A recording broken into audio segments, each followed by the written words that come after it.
Welcome to another DragonLance Saga member reading episode.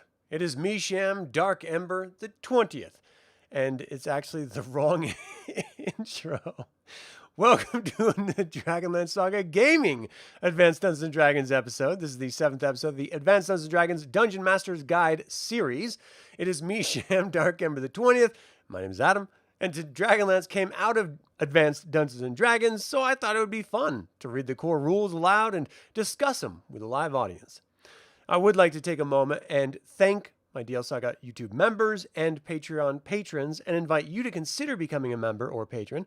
You can even grab Dragonlance Media using my affiliate links. All links are in the description below. All right, so we are picking up where we left off, right with placement of magic items. Just as it is important to use forethought and consideration in placing valuable metals and other substances with monsters or otherwise hiding them in dungeons or wilderness, the placement of magic items is a serious matter. Thoughtless placement of powerful magic items has been the ruination of many a campaign. Not only does this cheapen what should be rare and precious, it gives player characters undeserved advancement and powers them to become virtual rulers of all they survey. This is in part the fault of this writer, who deeply regrets not taking the time and space in D&D to stress repeatedly the importance of moderation. Powerful magic items were shown, after all, on the tables, and a chance of random discovery of these items was given, so the uninitiated DM cannot be severely faulted for merely following what was set before him or her in the rules. Had the whole been prefaced with an admonition to use care and logic in place of or random discovery of magic items, had the intent, meaning, and spirit of the game been more fully explained, much of the giveaway aspect of such campaigns would have willingly been squelched by the DMs. The sad fact is, however, that this was not done. So many campaigns are little more than a joke, something that better DMs jape at and ridicule, rightly so on the surface, because of the foolishness of player characters with astronomically high levels of experience and no real playing skill. These godlike characters boast and strut about with retinues of ultra-powerful servants and scores of mighty magic items, artifacts, relics, adorning them as if they were Christmas trees decked out with tinsel and ornaments. Not only are such Monty Hall games a crashing bore for most participants, they're a headache for their DMs as well, for the rules of the game do not provide anything for such play. No reasonable opponents, no rewards, nothing. The creative DM can, of course, develop a game which extrapolates from the original to allow such play, but this is a monumental task to accomplish with even passable results, and those attempts I have seen have been uniformly dismal. Another nadir of dungeon mastering is the killer dungeon concept. These campaigns are a travesty of the role-playing adventure game, for there is no development and identification with carefully nurtured player persona. In such campaigns, the sadistic referee takes unholy delight in slaughtering endless hordes of hapless player characters with unavoidable death traps and horrific monsters set to ambush participants as soon as they set foot outside the door of their safe house. Only a few of these killer dungeons survive to become infamous, however, as their participants usually tire of the idiocy after a few attempts at enjoyable gaming. Some lucky ones manage to find another, more reasonable campaign, but others, not realizing the perversion of their DM campaign, give up adventuring games and go back to whatever pursuits they followed in their leisure time before they tried D&D. AD&D means to set right both extremes. Neither the giveaway game nor the certain death campaign will be lauded here. In point of fact, DMs who attempt to run such affairs will be drumming themselves out of the ranks of AD&D entirely. Advanced Dungeons & Dragons aims at providing not only the best possible adventure game, but also the best possible refereeing of such campaigns. Initial placement of magic items in dungeon and wilderness is a crucial beginning for the campaign. In all such places, you must never allow random determination to dictate the inclusion of any meaningful magic items. Where beginning, low-level player characters are concerned, this stricture also applies to the placement of any items of magic. Furthermore, you need never feel constrained to place or even allow any item in your campaign just because it's listed in the tables. Certainly, you should never allow a multiplicity or possibly even duplication of the more powerful items. To fully clarify this, consider the development of a campaign as follows. In stocking the setting for initial play in the campaign, you must use great care. Consider the circumstances of the milieu and the number of player characters who will be active in it. Then, from the list of possible items, choose a selection which is commensurate with the setting and the characters involved. For example, you might opt for several potions, a scroll of one spell and a wand, a pair of boots of elven kind, several +1 magic arrows, and a +1 magic dagger. All these items will be guarded by relatively weak creatures. You will allow only weak items. The potions will be healing, heroism, levitation, or the like. The spell on the scroll will be low level, first or second. If you do decide placement of the wand is appropriate, you will make certain that its guardian will use it in defense, and the instrument will have few charges left in any event, with a power which is not out of line with the level of the character likely to acquire it. The magical boots will be worn by a denizen of the area, while the magic arrows might not be used against adventurers, the +1 dagger will be. With all this in mind, you place the item in the countryside and first upper level of the dungeons-like setting. You never allow more than a single item or grouping, such as 3 magic arrows, to a treasure, nor more treasures with magic items than 1 in 5 to 1 in 10, as this is an initial adventuring setting. As the campaign grows and deeper dungeons are developed, you exercise the same care in placement of selected and balanced magic items. Of course, at lower levels of the dungeon, you have more powerful single items or groupings of disparate items, but they are commensurate with the challenge and ability of the participants. Guardians tend to employ the items routinely, and others are hidden ingeniously to escape detection. Likewise, in the expanding world around the starting habitation, you place monsters and treasures, some with magic. You, the DM, know what is there, however, as you have decided what it will be and have put it there for a purpose, whether for the overall direction of the campaign, some specific task, or the general betterment of player characters to enable them to expand their adventuring capabilities because they are skillful enough to face greater challenges if they manage to furnish themselves with the wherewithal to do so. In those instances where a randomly discovered monster has a nearby lair, and somehow this lair contains treasure, do not allow the dice to dictate a disaster for your campaign. If their result calls for some item of magic which is too powerful, one which you are not certain of, or one which you do not wish to include in the game at this time, you will be completely justified in ignoring it and rolling until a result you like comes up. Or you can simply pack a suitable item and inform the players that this is what they found. It is only human nature for people to desire betterment of their position. In this game, it results in player characters seeking even more wealth, magic, power, influence, and control. As with most things in life, the striving after is usually better than the getting. To maintain interest and excitement, there should always be some new goal, some meaningful purpose. It must also be kept in mind that what is earned is usually unappreciated. What is gotten cheaply is often held in contempt. It's a great responsibility to Dungeon Master campaign. If you do so with intelligence, imagination, ingenuity, and innovation, however, you will be well rewarded. Always remember this when you select magic items for placement as treasure. Territory development by player characters.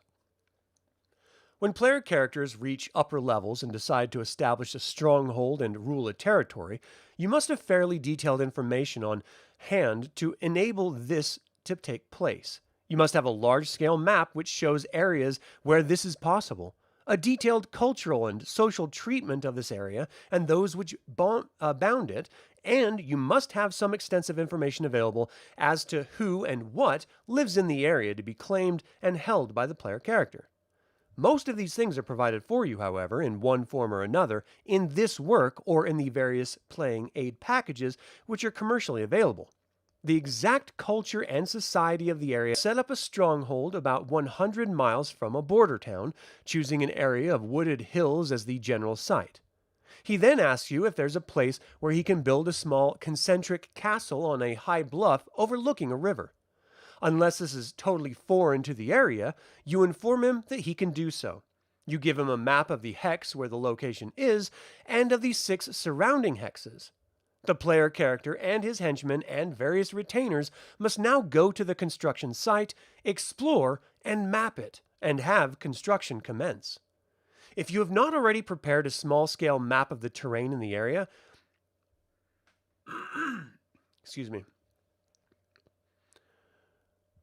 use the random generation method which the party is exploring. Disregard any results which do not fit in with your ideas for the place.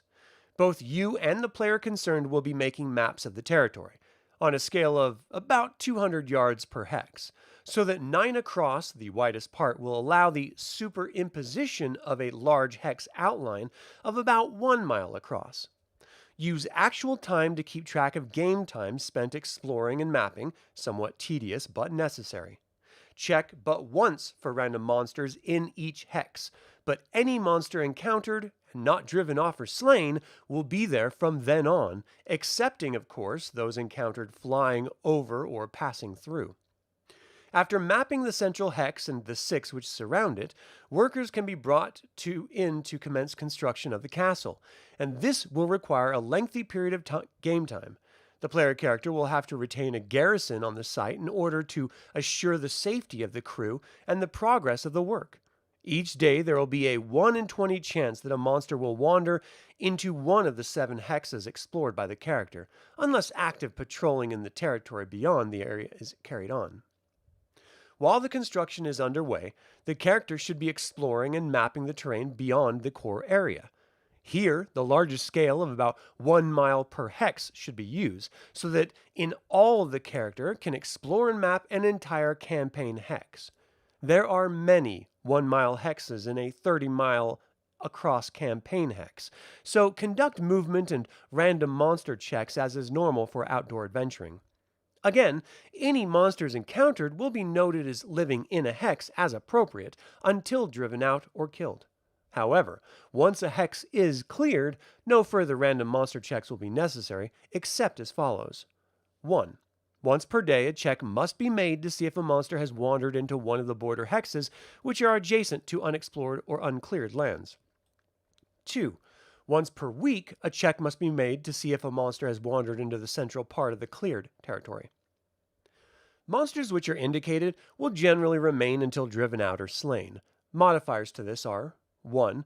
Posting and placement of skulls, carcasses, etc. to discourage intelligent creatures and monsters of the type able to recognize that the remains are indicative of the fate of creatures in the area. 2. Regular strong patrols who leave evidence of their passing and aggressively destroy intruders. And 3. Organized communities whose presence and militia will discourage all but organized groups who prey on them or certain monsters who do likewise. Assume that the proper activity is kept up and the castle is finished. Then the player character and entourage can take up residence in the stronghold.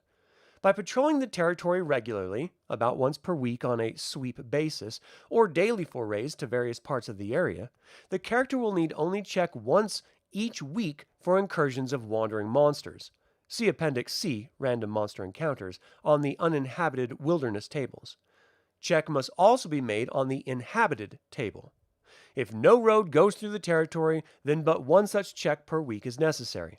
If a road goes through, then 3 checks per week must be made on the inhabited table. This can be profitable if the encounters are with merchants and pilgrims, less so with certain other types. At such time as a territory has more than 30 miles of inhabited, patrolled land from center to border, then only the second type of monster checks are made, and all unfavorable ones, save once per month, are ignored. This reflects the development of civilization in the area and the shunning by monsters of the usual sort. Things such as Onkeg might love it, however, and bandits might decide to make it a regular place of call. As usual, any monsters not driven off or slain will settle down to enjoy the place. If regular border patrols are not kept up, then the territory will revert to wilderness status unless the lands around it are all inhabited and patrolled. In the latter case, all of the unsavory monsters from the surrounding territory will come to make it a haven for themselves. Because this is a fantasy game, and it is not desirable to have any player character's territory become tame and staid, there must always be a chance for some monster to enter the area and threaten the well-being of its inhabitants. What is the answer if the territory is located in the heart of some powerful state? Intrigue and petty wars, of course.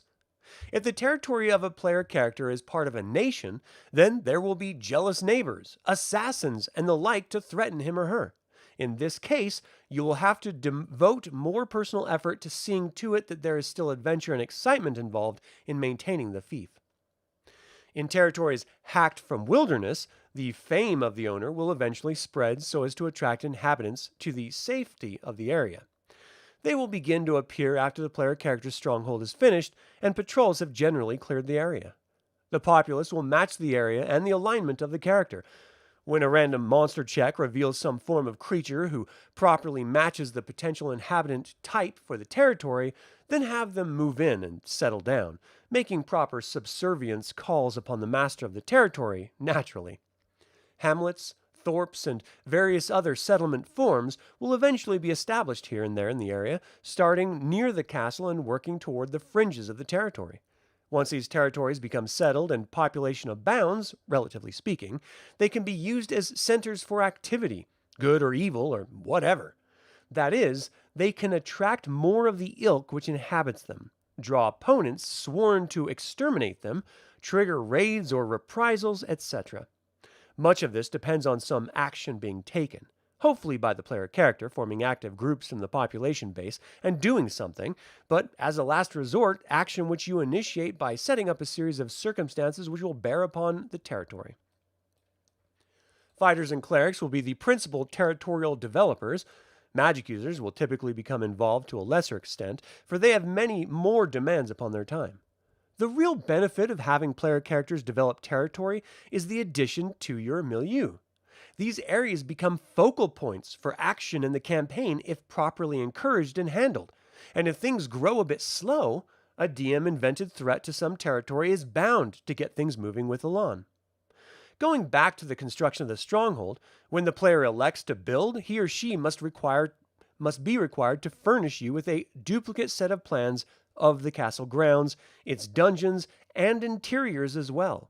At the same time, you can give the player a free hand in drawing a small-scale map of the area immediately around his or her stronghold, say on a 1 hex to 30 yard basis, so about a 1/2 mile area hex can be depicted on a normal sheet of small hex paper, and a bit beyond shown as needed. With your copy of this map, you can plan sieges or other attacks as they occur. If for any reason a player who has developed territory gives up the campaign or simply drops the character in favor of another, you can then take over these areas and run them as you like to benefit your campaign. In all respects, then, development of territory by player characters is a highly desirable aspect of the campaign. It gives added purpose to play and provides long periods where the player can be actively involved in the actual direction of the campaign milieu, which will eventually benefit things regardless of what transpires at a later date. Peasants, serfs, and slaves. In feudalistic societies, no person not of gentle or noble birth will be allowed weapons of offense, other than those for hunting. Therefore, swords, lances, maces, etc. would be totally banned. In societies which heavily oppress the commoners, serfs and/or slaves will be even more restricted than common peasants. They can have no weapon of any sort whatsoever. They cannot leave their area, be it a farm, estate, village, or whatever. They are chattel. Peasants, serfs, and slaves generally resent this treatment. Revolt of these sorts of peoples are common in history. Any character who forces peasantry, serfdom, or slavery upon any inhabitants of an area he or she controls will have to be very careful to guard against uprisings. The oppressed folk will most certainly attempt an uprising once every 5 years minimum. If there is weakness noted, there will be an uprising immediately. Peasants will demand more freedom, rights, and lesser taxes. Serfs will be attempting to gain peasant status. Slaves will simply desire to slay their former masters and escape to somewhere where they can be free. Exact details of such uprisings are not possible here, but you should be able to determine them with undue difficulty. The oppressed populace will give rise about one fighter for every 5 total, as men, women, and just about anybody able to carry a club or a knife will join in. Arms and armor, if any, will be scant and crude. Troops will be 0 level, peasant class. Tactical ability will usually tend to be nil. The exception is if some mercenary group aids peasants, or if some slaves have had military experience. If a rising does occur, the player character must suppress it as soon as possible. If it lasts more than 1 month, the revolting folk will gain experience, organization, recruits, and better weapons and armor. Therefore, for each full month of successful revolt, add 10% to the number of people in revolt, assume 10% of the total force becomes equal to regular men-at-arms in training and armor and weapons, and allow them greater tactical ability. After 6 months of successful revolt, the rebellion will be assumed to have taken on the status of a civil war, and the revolutionaries will be able to field something approximating a regular military force. Let's take a look at a sample dungeon here. So we've got level key, 1 square equals 10 feet, stairs up, stairs going down, trapdoor, secret trapdoor, door, stream, secret door, and concealed door. Then wandering monster, non-crypt areas, goblins, bandits, giant rats, and fire beetles. And then crypt areas, ghouls, clerics, hobgoblins, rats, and skeletons. Monastery cellars and secret crypts. Actually, let me make a note here. 1. Entry chamber. A damp and vaulted chamber, 30-foot square and arched to a 20-foot high center roof. Arches begin at 8 feet and meet at a domed peak. Walls are cut stone block. Floor is rough. Thick webs hide ceiling. See A and B below. A. Large spider, armor class 8, moves 6 inches, 15 inches. Hit die 1+1, hit point 6. There are also 9 1-hit point young spiders hiding in the upper part of the webs. This monster lurks directly over a central litter of husks, skin, bones, and its own castings, awaiting new victims to drop upon. It will always attack by surprise unless the webs it is in are burned, which will do 3 hit point damage to the spider and kill the young. There are 19 silver pieces on the litter on the ground, while a goblin's skull there has a 50 gold piece garnet inside, which will only be noticed if the skull is picked up and examined. B. Rotting sacks. There are 10 moldy sacks of flour and grain stacked here. The cloth is easily torn to reveal the contents. If all of them are opened and searched, there is a 25% probability that the last will have yellow mold in it, and handling will automatically cause it to burst, and all within 10 feet must save versus poison or die in 1 turn. And then now let's take a look at the dungeon itself. So this is just a sample dungeon. You can see a concealed door, secret doors, traps. Pretty cool stuff. C. Heavy oak door with bronze hardware is remarkable only in that if any character listens at it, he or she will detect a moaning which will rise and then fade away. Unbeknownst to listeners, it is a strong breeze which goes through the area. 2. As soon as this door is opened, a wind gust will extinguish torches and be 50% likely to blow out lanterns as well. The wind continues to make the corridor impossible for torches until the door is shut. 2. Water room. This natural cavern was roughly worked to enlarge it. Torches cannot be lit. When the monastery was functioning, the place was filled with casks and barrels and buckets, but now only 8 rotting barrels remain, location A, and there are 3 buckets scattered about. Several of the barrels hold water. They were new and being soaked to make them tight. You know what? Hold on a second. I'm going to add this image so that you can see what the hell I'm talking about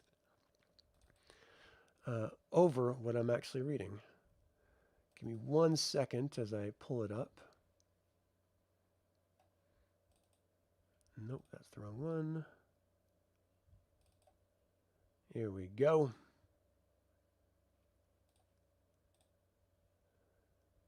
And let's just make it large right here. This is as large as I can make it right now. B, the limed over skeleton of the abbot is in this pool of water, but it appears to be merely a somewhat unusual mineral formation.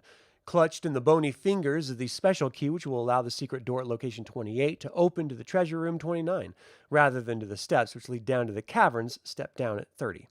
If the remains are disturbed in any way, a cylindrical object will be noticed, the thing being dislodged from where it lay by the skeleton, and the current of the stream carrying it south downstream at 6-inch speed.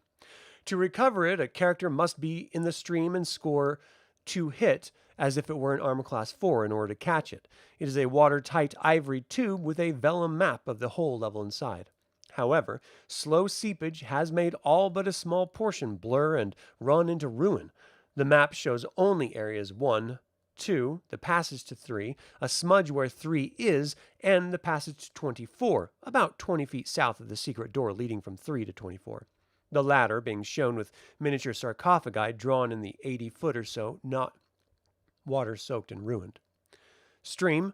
This is cold and fast-flowing. It is from 5 feet to 7 feet wide and 3 feet to 5 feet deep. It enters on the north from a passage which it fills entirely, and it exits to the south in the same manner. Pool. The pool is about 10 feet long and 15 feet wide. It's about 4 feet deep at its edge and 7 feet deep in the center. There are a score of or so of small white blind fish in it, and under the rocks are some cave crayfish, similarly blind and white. 3. Empty ceremonial chamber. This large place appears to be a dead end. It has roof supports similar to Chamber 1, but the vaulted ceiling dome here is fully 25 feet high. When the monastery was functioning, the faithful were brought here after death, consecrated, and then carried to their final resting place by silent monks after the mourners left. A wooden platform, supposedly merely a dais for ceremony and religious rites, was placed against the south wall. This platform, being 9 feet off the ground, enabled the use of the secret door in the south wall, this portal being 8.5 feet wide, 10 feet high, and 10 feet above the floor of the chamber. Amongst the 7 small protruding knobs of stone about 9.5 feet above the floor, the 7th pushes in to trigger the door mechanism, and the portal will swing inward, swings east, with a grinding noise. The only clue which still remains are socket holes in the south wall. There are 2 at the 20-foot and 2 at the 30-foot line, that is, on either side of the centermost 10-foot south wall space. Each pair has 1 socket at about 4 feet height, 1 at the 8 foot. Each socket is 1/2 foot by 1/2 foot square, and a little deeper. The first socket hole examined by the party will have several splinters of wood, from the platform of course, which might prove to be another clue to thinking players. 4, etc.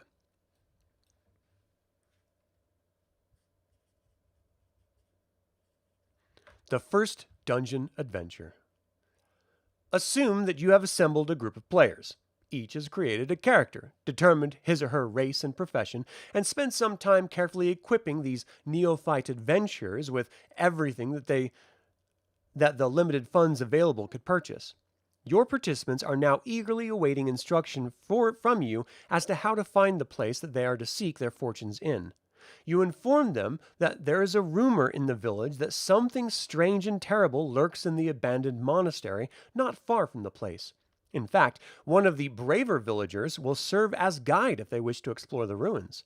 This seemingly innocent guide might be nothing more than he seems, or possibly an agent of some good or evil power, or a thief in disguise, or just about anything else. In this case, however, let it be a thief for reasons you will discover soon. The party readily agrees, and so the adventure begins. You inform them that after a 2-mile trek along a seldom used road, they come to the edge of a fen. A narrow causeway leads out to a low mound upon which stands the walls and buildings of the deserted monastery. One of the players inquires if the mound appears to be traveled, and you inform the party that only a very faint path is discernible, as if any traffic is light and infrequent. Somewhat reassured, another player asks if anything else is apparent.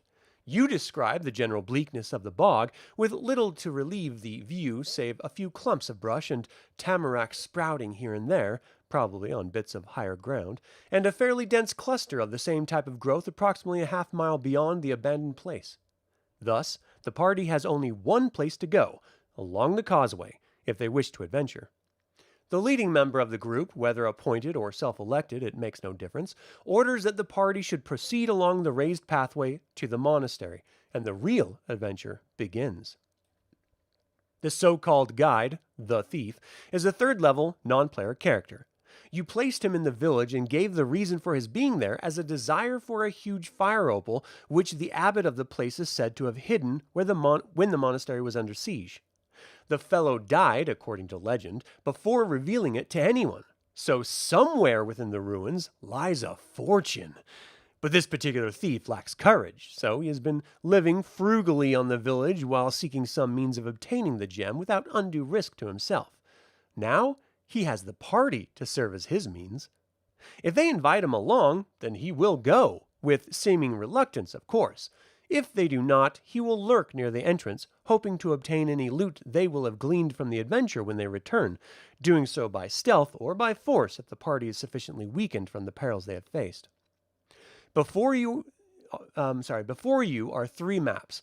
A large-scale map which shows the village and the surrounding territory, including the fen and monastery, the secret entrance and exit from the place, and lairs of any monsters who happen to dwell in the area. At hand also is a small-scale, 1 square to 10 feet might be in order, map of the ruined monastery, which shows building interiors, insets for upper levels, and a numbered key for descriptions and encounters. Lastly, you have the small-scale map of the storage chambers and crypts beneath the upper works of the place, referred to the section The Campaign. Likewise, keyed by numbers for the descriptions and encounters. So no matter what action the party decides upon, you have the wherewithal to handle the situation. When they come to the area shown on the second map, the one depicting the monastery complex, you set aside map 1 and begin a more detailed narrative of what they see, possibly referring to the number key from time to time as they explore the place. Movement within buildings is actually the same as an underground setting. Each square represents an area of 10 feet per side, and movement is very slow as observation and map making and searching takes considerable time. Base movement rate translates to 1 square per 1 factor in a turn, 10-minute period. In like manner, examination and mapping of a room or chamber will require about a 10-minute period. Thorough searching of contents and examination of walls, floor, and possibly the ceiling as well is also a lengthy process. How are doors and secret doors opened? And what about locks and fastenings? It is vital that the DM know such details thoroughly so that the mundane process of dungeon adventuring can be carried out rapidly, clearly, and in a fashion which will be interesting and exciting.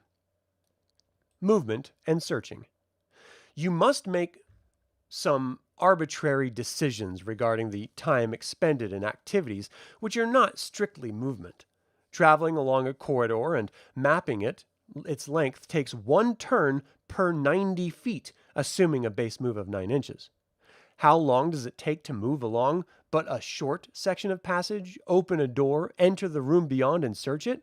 Such variables as passage length, condition of the portal, locked, stuck, or normal, size of the room beyond, and thoroughness of the search make an absolute determination of time nearly impossible. There are many variations of player character activity, looking for sign of use in the corridor, listening for noise, looking for traps, inspecting of walls for secret doors, etc., all of which compound the need for an arbitrary handling of time. If a few fixed references are used, the task becomes a good deal easier, however. Therefore, the following suggestions are offered. Doors, search for traps, 1 round. Door, listen for noise, 1 round. Room, mapping and casually examining a 20-foot by 20-foot area, 1 turn. Room, thoroughly searching after initial examination, 1 turn. This assumes that, in fact, the area has items which can be checked for traps, examined, contents searched, hidden compartments looked for, and so on. If there are many containers and much furniture in the area, the time might actually be double that shown. If the place has nothing but some odds and ends, then a casual examination will discover all there is to know about the place, short of a check for secret doors, and a thorough search is contradicted. Secret door, checking for by simple tapping of floor or wall by 10-foot by 10-foot area, 1 round. Secret door, thorough examination for means to open by 10-foot by 10-foot area, 1 turn. Detection of unusual circumstances, traps, and hearing noise. Regardless of the means, it takes effort and concentration to perform any of these activities. A gnome, for instance, must remain relatively quiet and concentrate for a turn to detect facts about an underground setting. Likewise, a dwarf must work at it. An elf doesn't detect secret doors 16 2/3% of the time by merely passing them unless he or she is actually concentrating on the act. A character with a sword must have it out and be thinking about its power in order for the weapon to communicate anything to him or her. To sum it all up, don't give players a free lunch. Tell them what they see, allow them to draw their own conclusions, and initiate whatever activity they desired. You are the source of their input, a timekeeper, and the motivator of all not connected with them. That is sufficient to keep you busy, rest assured. Assume that your players are continually wasting time, thus making the so-called adventure drag out into a boring session of dice rolling and delay, if they are checking endlessly for traps and listening at every door. If this persists, despite the obvious displeasure you express, the requirement that helmets be doffed and mail coifs removed to listen at a door and then be carefully replaced, the warnings about ear seekers and frequent checking for wandering monsters, then you will have to take more direct part in things. Mocking their overcautious behavior as near cowardice, rolling huge handfuls of dice and then telling them the results are negative, and statements to that effect that you detect nothing and nothing has been detected you so far, might suffice. If the problem should continue, then rooms full with silent monsters will turn the tide, but that is the stuff of later adventures. Doors. As a rule of thumb, all doors are hard to open and hard to keep closed or open for player characters, while inhabitants of the dungeon find little difficulty in these regards. Regardless of how a door opens, it is usual that its weight and condition require that force be used to swiftly operate it. This is represented by the roll of D6 for each person involved in pushing, pulling, lifting, sliding, or whatever. A roll of 1 or 2 typically indicates success. Anything above indicates the door still remains unopened. See Player's Handbook, Character Abilities, Strength. Very heavy doors might reduce chances by half. Locked doors might only open if 2 or even 3 simultaneous ones are rolled. Most doors are about 8 feet wide, and this allows for up to 3 characters to attempt opening. A door of 3 feet or less width allows but a single character to make an attempt. If wooden doors, always metal bound naturally, are broken down by axes and the like, it will take some time, a full turn as usual, and require at least 3 checks to see if nearby and or wandering monsters are attracted by the noise. Doors can also be blasted away by fireballs and other spells, for example. This will not be likely to draw monsters to the vicinity immediately. Any such destruction will, however, attract the attention of all passing creatures and possibly cause future problems. Intelligent dungeon inhabitants will certainly make efforts to repair damage if it is in their interest to do so. Finally, metal doors, usually locked, will be very difficult to open, requiring a knock spell or similar means most of the time. Concealed doors. These are doors which are hidden in some way, behind a curtain covered with plaster, a trap door under a rug, etc. They differ from a secret door in that once their concealment is uncovered, they're obviously doors. Secret doors. These are portals which are made to appear to be a normal part of the surface they are in. They can possibly be sensed or detected by characters who are actively concentrating on such activity, or their possible location may be discovered by tapping, though the hollow place could be another passage or room beyond which has no portal in the hollow-sounding surface. Discovery does not mean that access to the door mechanism has been discovered, however. Checking requires a very thorough examination of the possible secret door area. You may use either of two methods to allow discovery of the mechanism which operates the portal. 1. You may designate probability by a linear curve, typically with a d6.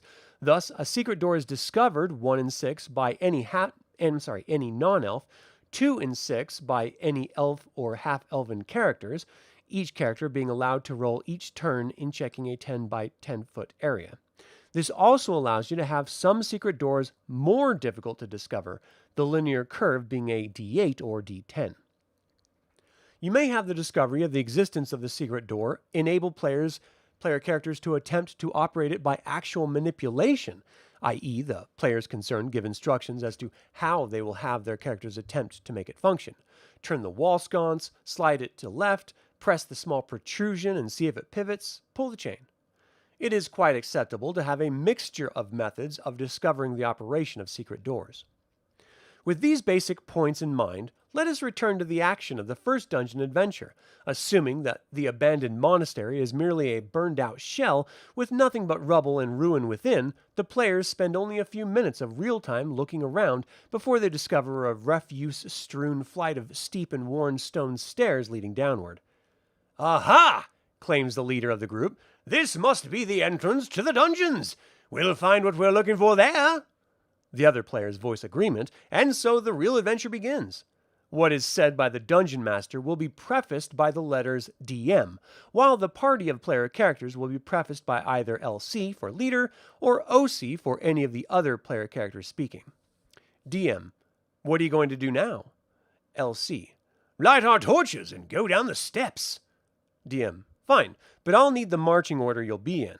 At this point, the players either write down the names of the characters with each in its respective rank, or place their painted miniature figures in actual formation.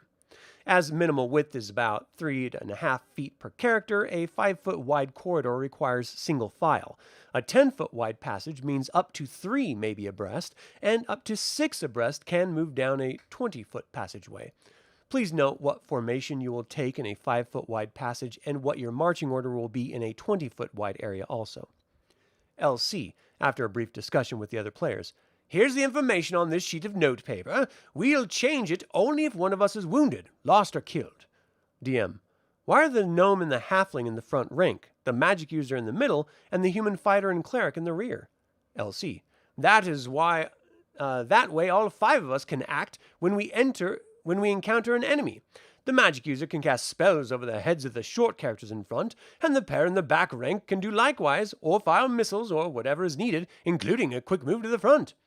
DM, nodding agreement: You remember that the torches will spoil the infravision capabilities of the gnome and the halfling, don't you? LC: Certainly, but the humans must be able to see.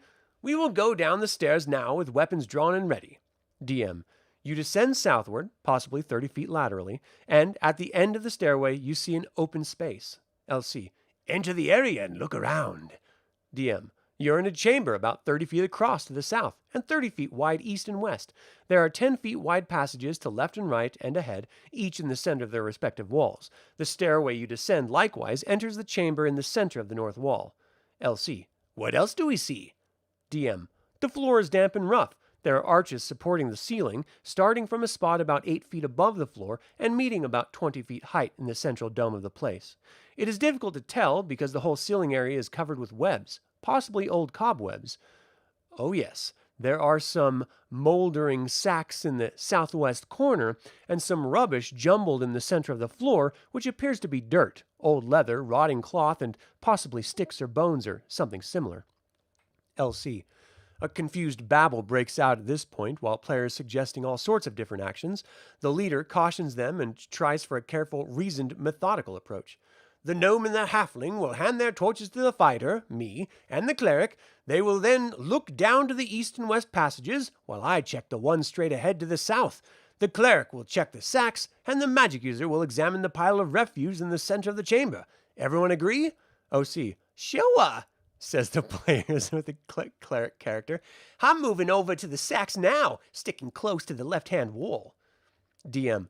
What are the rest of you doing? As indicated? Tell me how you're doing it, please. If miniature figures and a floor plan are being used, each player can simply move his or her figurine to show route of movement and final position. Otherwise, each player must describe actions just as the cleric character player did above.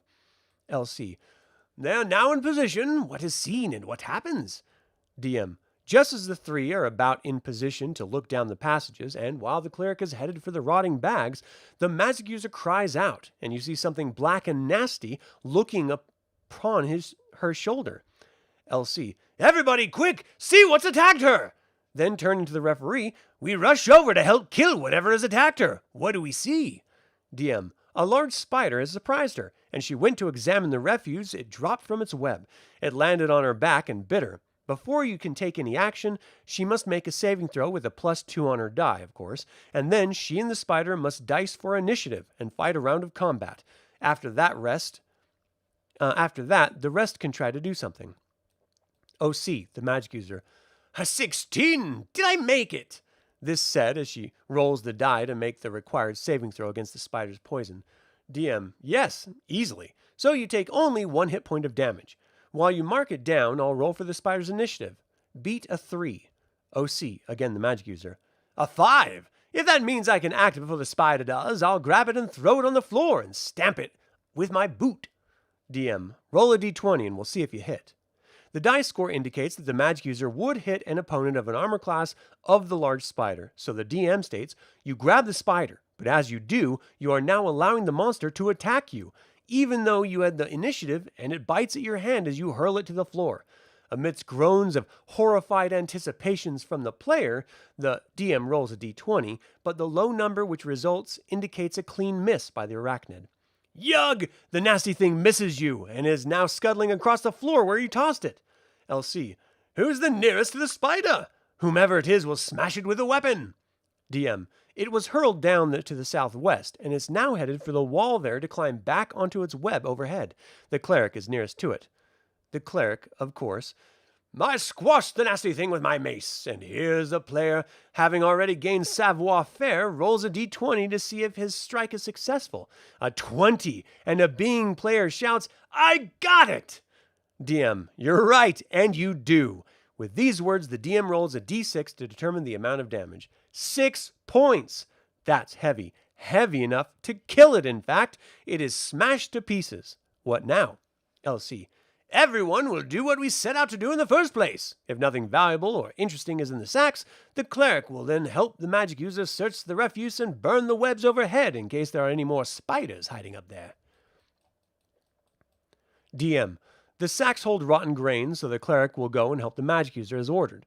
They find the refuse consists of castings, some husks of small victims of the spider, hide, bones, a small humanoid skull, and 19 silver pieces.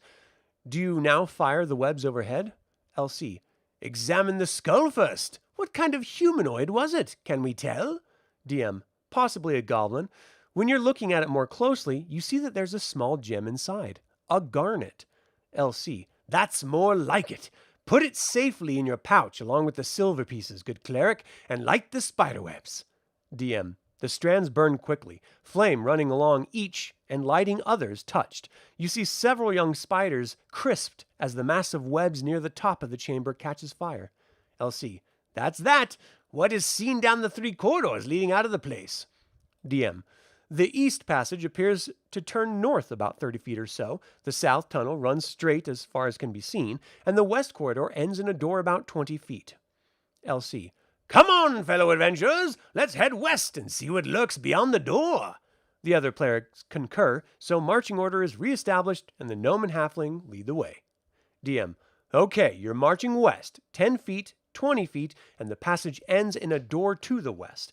It is a great heavy thing, bound in corroded bronze. There's a huge ring in the center. LC. Magic user, step forward and listen at the door. Gnome and halfling, see which way it opens and get ready to do so. DM, rolling a d6 behind a screen so that the players cannot see the result, which would normally indicate if noise were detected or not, if applicable, when a character listens. In this case, the DM knows what will be heard, but pretends otherwise. There's a faint moaning sound, you can't really tell what it is, which rises and then fades away. The door pulls inward towards you, the hinges on the left. LC, we all get ready. I'll knock an arrow, and the magic user will ready her magic missile spell. As soon as we are set, the cleric and the gnome will pull the door open, the cleric closest to the hinge side. Ready? Go! DM, each of you are opening the door. Roll a d6 for me to see if you can succeed.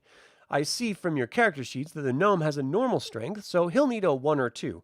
The cleric has 17 strength, so he'll do it on a 1, 2, or 3. Eager hands roll the dice, and each succeeds in rolling a score low enough to indicate success. Smiling, the DM continues. The door groans inward, and a blast of cold, damp air gusts into the passage where you are, blowing out both torches. Here, as about 3 turns have elapsed, the DM rolls a d6 to see if a wandering monster appears. The result, 5, indicates none. LC, thinking quickly. Halfling and gnome, what do you see with your infravision? Should we slam the door? DM, it takes a few seconds for their eyes to adjust to the darkness, and then they tell you that they can detect no creatures. Everything appears to be the same temperature, cold. LC, cleric, it's time to use your light spell, for we'll never get torches lit in this wind. Cast it on your 10-foot pole. There's a delay while the cleric complies, and then, we are now poking the bright end of the pole into the place and looking. Tell us what we see. DM, the space behind the door is only roughly hewn and irregular. It appears to be a natural cave of some sort, which was worked to make it larger in places. It's about 25 feet across and goes 40 feet south, a small stream about 15 feet wide at one place, but only 6 or 7 feet wide elsewhere, runs south along the far wall. There are 3 buckets and several barrels in the place, but nothing else. LC, check the ceiling and floor. No more nasty surprises for us. If we note nothing unusual, we'll check only the buckets and barrels quickly. Aside to the players, this was probably the water supply room for the monastery, so I doubt if we'll find anything worthwhile here. OC, what exactly is the wide spot in the stream? I think I'll check out that pool. The DM tells the player where it is, so he heads over to the place. Now I'm looking in the water with the bright end of my staff actually thrust into the liquid. What happens? DM, first, the others check the containers, find that they held nothing but water, or are totally empty, and the wood is rotten to boot. You see a few white, eyeless fish and various stone formations in a pool of water about 4 to 6 feet deep and about 10 feet long. That's all. Do you wish to leave the place now? LC, yes, let's get out of here and go someplace where we can find something interesting. OC, wait! If those fish are just blind cave types, ignore them. But what about the stone formations? Are any of them notable? If so, I think we should check them out. DM, okay. The fish are fish, but there is one group of minerals in the deepest part of the pool which appears to resemble a skeleton, but it simply... OC, if the pole will reach, I'll use the end to prod the formation and see if it is actually a skeleton covered with mineral deposits from the water. I know the Shakespearean bit about a sea change. DM, you manage to reach the place and prodding it breaks off a rib-like piece. You see bones beneath the minerals. As you prod, however, a piece of the formation is caught by the current, a cylindrical piece about a foot long, and it rolls downstream. LC, run as fast as you can to get ahead of it. Jump in and grab it, quick! Some of you get ready to pull me out of the water. It's over my head. DM, you manage to get ahead of the piece, jump into the water about 4 feet deep, and grab at it, but you must roll a d20 to hit to see if you can manage to grasp the object before it's swept past you and goes downstream into the pipe-like tunnel, which the stream flows out through. The player rolls and scores high enough to have hit armor class 4. The value, the DM has decided, is appropriate to the chance of grasping, so the DM continues. You're in luck in this adventure. You have the object, and it seems to be an ivory or bone tube with a waterproof cap. LC, as soon as my fellows help me out of the stream, we'll examine it carefully, and if all appears okay, we'll dry it off thoroughly and open it very gently. DM, there's nothing difficult involved, so after drying it off on the gnome's cape, you break the seal and pull out the stopper. Inside is a roll of vellum. LC, let's get out of here now. Shut the door, get some torches going again, and then read whatever's on the scroll. The others agree, and in a few moments, the actions have been taken care of. Now, carefully remove the scroll and see what's on it. DM. The tube must have allowed a bit of water to seep in slowly, for there are parts of the scrolls that are smudged and obliterated, but you can see it is a map of the passages under the monastery. You recognize the stairs down and the water supply room. It looks as if the eastern portion is smeared beyond recognition, but you see that the south passage runs to a blurred area, and beyond that, you see a large area with coffin-like shapes drawn along the perimeter. That's all you can determine. LC. We go back east 20 feet, which takes us back to the entry chamber, and then we'll head south down the long corridor there. We'll look carefully at the map we found to see if it shows any traps or monsters along the route. DM. You're at the mouth of the passageway south in the center of the south wall of the entry chamber.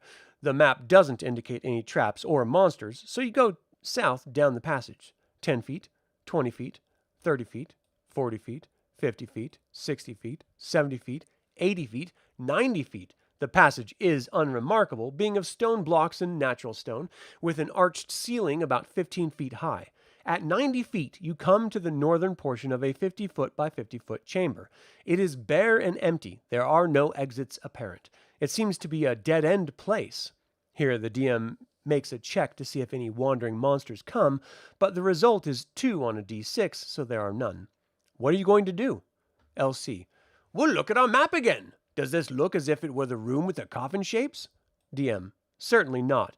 The place seems to be about where the blotched area is, but there are no passageways out of it. LC. Let's tap along the south wall, especially in the center 30 feet, to see if it sounds hollow.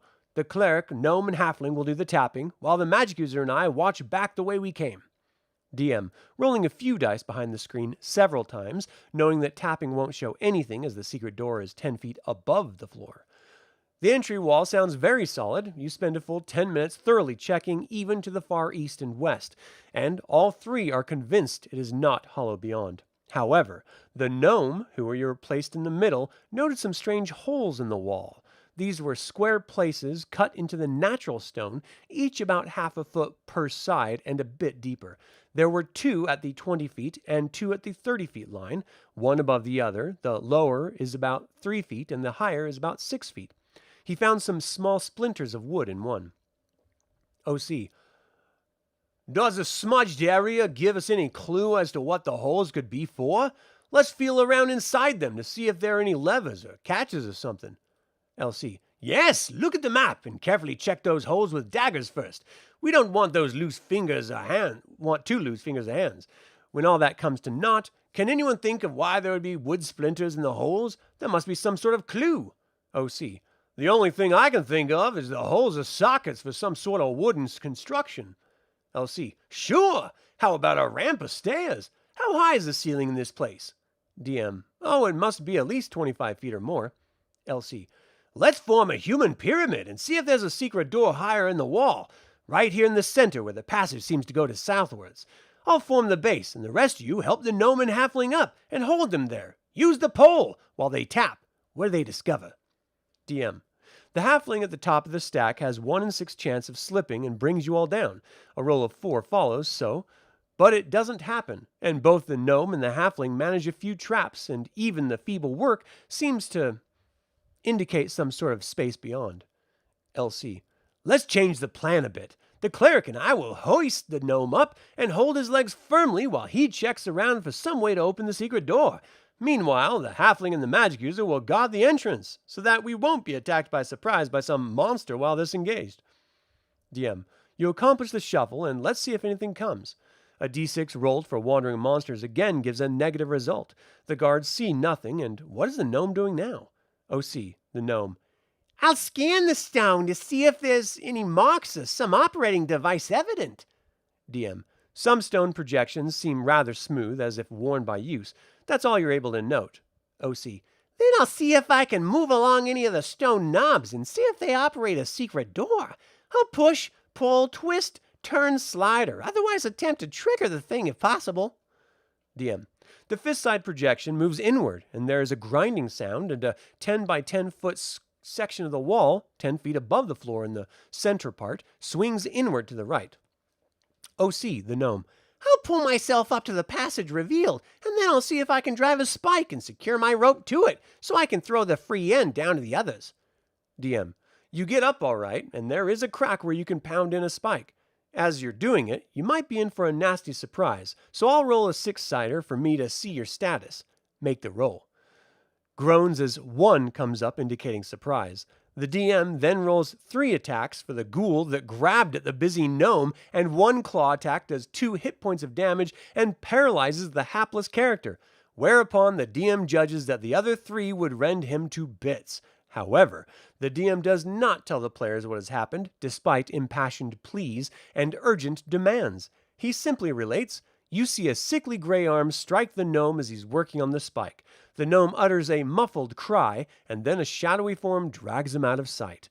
What are you others going to do? LC. Ready weapons and missiles! The magic user her magic missile spell and watch the opening. DM. You hear some nasty rending noises and gobbling sounds. But they end quickly. Now you see a group of gray-colored human-like creatures with long, dirt and blood-encrusted nails and teeth bloodied and bared coming to the opening. As they come to the edge, you detect a carnal smell coming from them. 4 of them, in fact. What will the party do? Will the cleric realize that they are ghouls and attempt to turn them? Will he succeed? If not, there may well be no survivors. If so, what treasures lie beyond? Possibly the great gem. But the thief still waits the party's return. Well, that is the stuff from which adventures are spun, and now you know how to spin your own. All right, that is going to do it for this episode of Gaming Advanced Dungeons & Dragons as we leave off at the next section, non-player characters. Do you like listening to these DM and player examples of play? And do you like seeing those mock dungeons? Let me know in the comments. Feel free to email me at info@dlsaga.com as well. If you enjoyed this episode, don't forget to like, subscribe, and ring the bell so you don't miss what's coming next. And if you appreciate all the projects I produce, I've started a Patreon, and you can find the link in the description below. Thank you to the creator patron, Aaron Hardy, and developer patron, Chris Androu. This channel is all about celebrating the wonderful world of the DragonLance Saga, and I hope you'll join me in the celebration. Thank you for watching. This has been Adam with DragonLance Saga, and until next time, Slanjavar.